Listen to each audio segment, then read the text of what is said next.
système reproducteur féminin est composé d'organes génitaux internes et externes. Les seins sont eux aussi parfois considérés comme appartenant à l'appareil reproducteur féminin.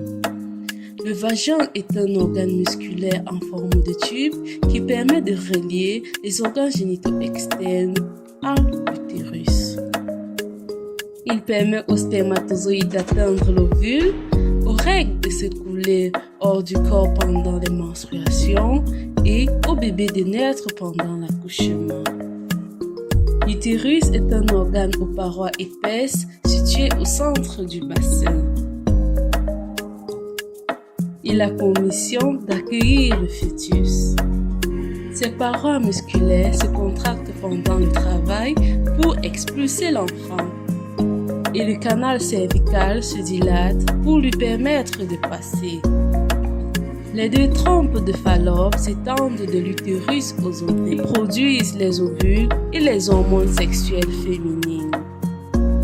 À la puberté, les ovaires entraînent une augmentation de leur production d'hormones telles que les oestrogènes et les progestérones, ce qui entraîne de multiples changements, notamment le développement des seins et la menstruation.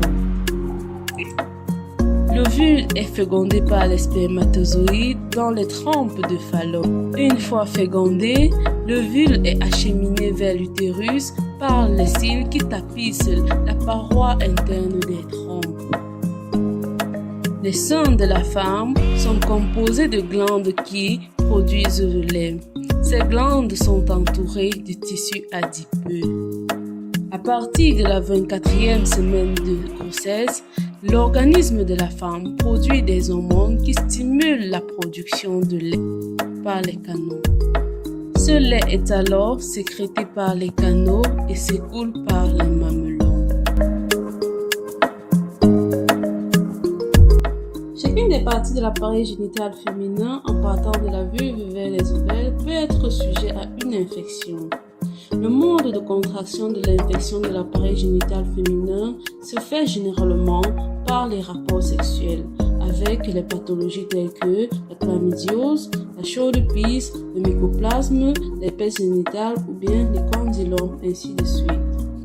Le second mode de contraction des infections de l'appareil génital féminin est la voie ascendante, c'est-à-dire de l'extérieur vers l'intérieur. Ceci par des manœuvres vaginales ou utérines à risque, notamment lors d'une aspiration, lors d'un doigté, lors d'irrigation vaginale répétitive, lors d'une pause de stérilet ou lorsqu'on porte des sous-vêtements souillés.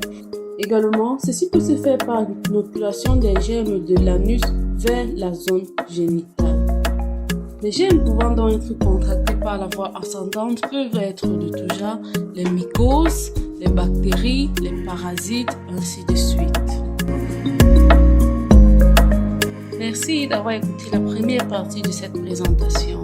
Je vous invite donc à nous retrouver à la seconde partie de notre présentation pour apprendre comment bien prendre soin de cette partie intime ou féminine.